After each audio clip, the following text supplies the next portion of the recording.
If the Earth were to be destroyed tomorrow, which creature do you think would survive?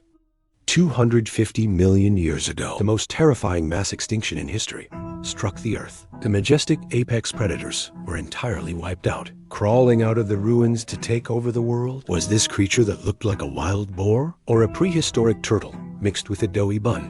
The Lystrosaurus. Don't laugh. It was this seemingly useless, chubby creature that pulled off the most outrageous underdog story in the history of life on Earth. Just how desperate was the Earth back then?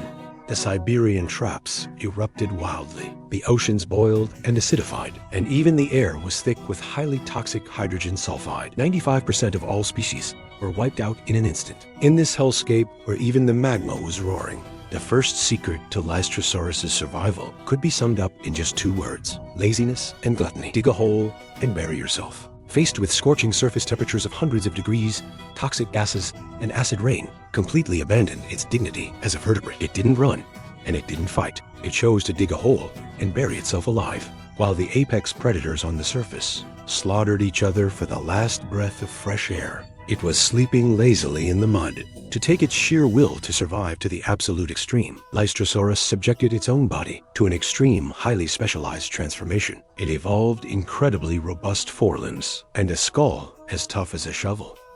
It gave up a streamlined body meant for running and forcefully turned itself into a stout, fleshy bulldozer. As soon as the outside world descended into chaos, it drilled frantically into the ground. But even hiding underground, you still have to eat. The world following the mass extinction was a true wasteland. The food chain had completely collapsed, and there was barely a single green leaf left on the planet. Under normal dietary standards, all herbivores would have starved to death. So, Lystrosaurus pulled out its second law of survival.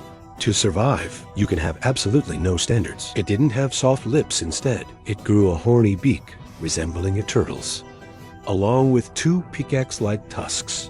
This gear wasn't meant for fighting. It was specifically designed to handle what other animals couldn't: dead wood and rotten roots that were entirely inedible. Even the rough, slightly toxic ferns could be processed by its ironclad stomach, acting like a biological garbage digester that accepted absolutely everything, while other species went extinct one by one because they couldn't find their high-end ingredients. Lystrosaurus lay upon the ruins, happily munching away on shriveled roots.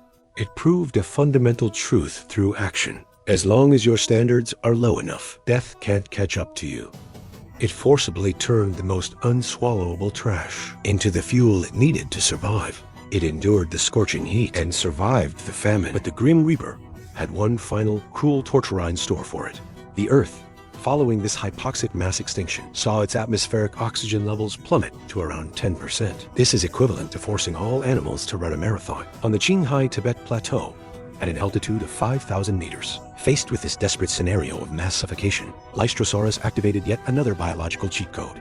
If the air is thin, then forcibly expand the vessel that carries life. Lystrosaurus evolved an incredibly exaggerated, barrel-shaped chest. Its thoracic cavity was disproportionately large, housing an enormous set of lungs.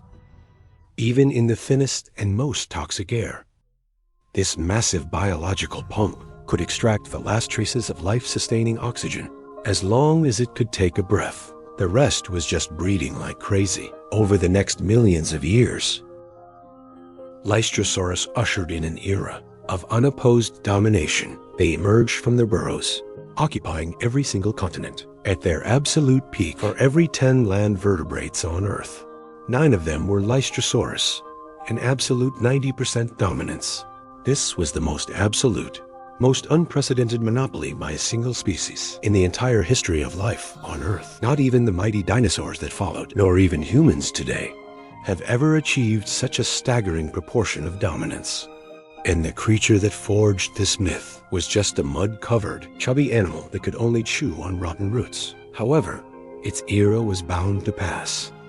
As the Triassic Earth gradually recovered and blue skies replaced the toxic clouds, new predators within the lush forests quietly began to rise. At this point, Lystrosaurus, like a veteran who had completed a crucial escort mission, quietly stepped down from the stage of history. It didn't lose to the new era. It was merely navigating the longest river of life during the most perilous stretch of the rapids. It built a bridge with its own flesh and blood. When all things returned to life, it returned to dust concealing its incredible legacy. We always like to praise the strength of the lion, the speed of the cheetah, and the majesty of the eagle. In the traditional mindset of humanity, it seems that only the absolute strongest, with the most perfect genes, are worthy of surviving in this world. But the brutal 4.6 billion year history of the Earth used the peculiar, conical-looking prehistoric beast known as Lystrosaurus to deliver a harsh reality check. When the end of the world truly arrives, those who survive until the end are by no means those arrogant, picky, and delicate overlords. Instead, they are the ones with the most endurance, the least picky, and the life forms best adapted to mediocrity and suffering. Lystrosaurus was far from perfect. It was slow and ugly, with completely zero offensive capabilities. But it was exactly this creature, when the Earth was reduced to ashes, in that critical moment when the fire of life was about to be extinguished, that used its low, clumsy body to fiercely protect the last remaining bloodline of vertebrate evolution. Without its desperate struggle in the mud, there might never have been the subsequent birth of mammals. And there certainly wouldn't be us today. So, when you feel mediocre and insignificant in life, drenched and battered by the heavy rains of our era, and thoroughly exhausted, when you find yourself striving desperately just to earn a meager living, don't feel ashamed. Because deep within your genes slumbers the greatest doomsday survivor in the history of the Earth. You may not have been born a king, but you are absolutely, without a doubt, the life form on this planet that knows best how to survive.